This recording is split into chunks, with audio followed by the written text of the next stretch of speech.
page.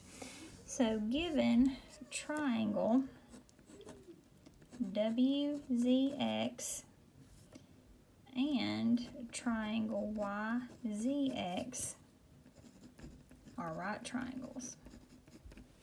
And then we know that WX is congruent to YX. And again, both of these are given. All right, so we have WZX, which is this triangle right here, is a right triangle, so we can extend that over. And YZX is a right triangle. We already have our angle here.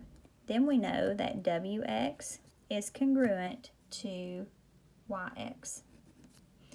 So go ahead and put that XZ is congruent to itself. So XZ is congruent to XZ by the reflexive property. Okay, and you'll notice that because these are the hypotenuse and this can be your leg, you can say that triangle WXZ is congruent to triangle YXZ by hypotenuse leg. And once you have proved that these two triangles are congruent, then all of their parts are now congruent. So you can say with all assurance that angle WXZ is congruent to angle YXZ because corresponding parts of congruent triangles are congruent. Now on the next one, you're proving a part again. So first you have to prove that the two triangles are congruent. So we have BC is parallel to AD. Then we have angle BAD is congruent to angle DCB. Both of these are given. Okay, so we know that BC is parallel to AD. Then we have angle BAD, which is right here, is congruent to DCB, which is right here.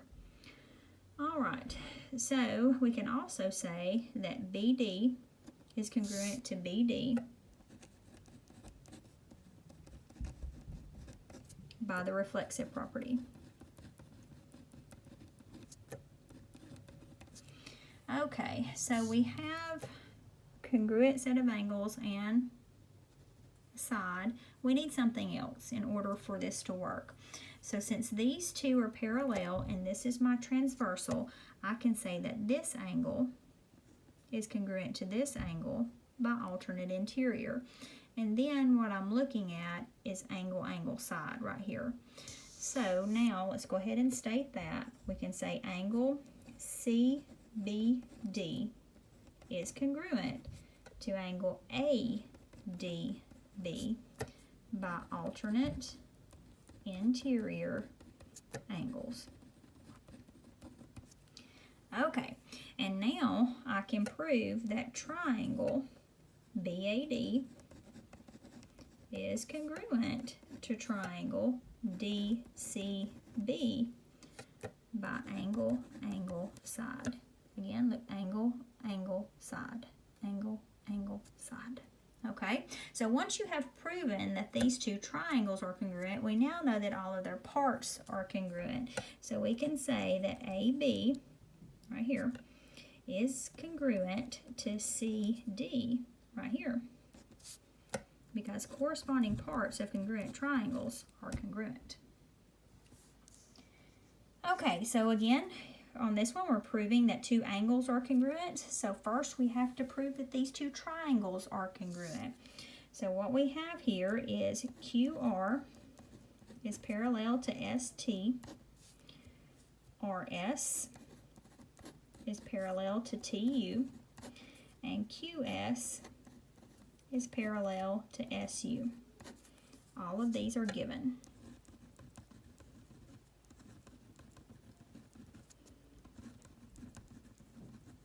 Okay, so let's write that down. QR is parallel to ST. QR is parallel to ST. then RS is parallel to TU.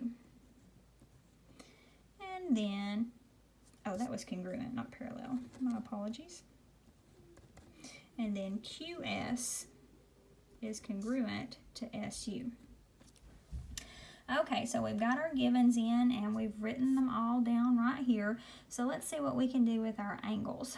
So if these two are parallel and this is my transversal, I can say that angle Q is congruent to angle S.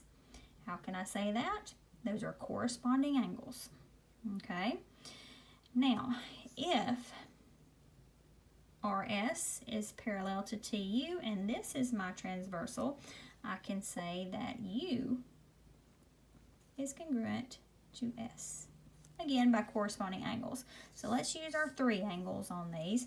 So we'll say that angle RQS is congruent to angle TSU by corresponding angles.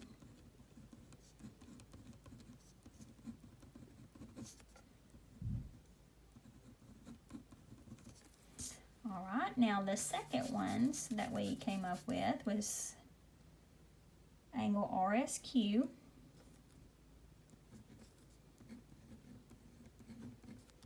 is congruent to angle TUS, and that's my corresponding as well.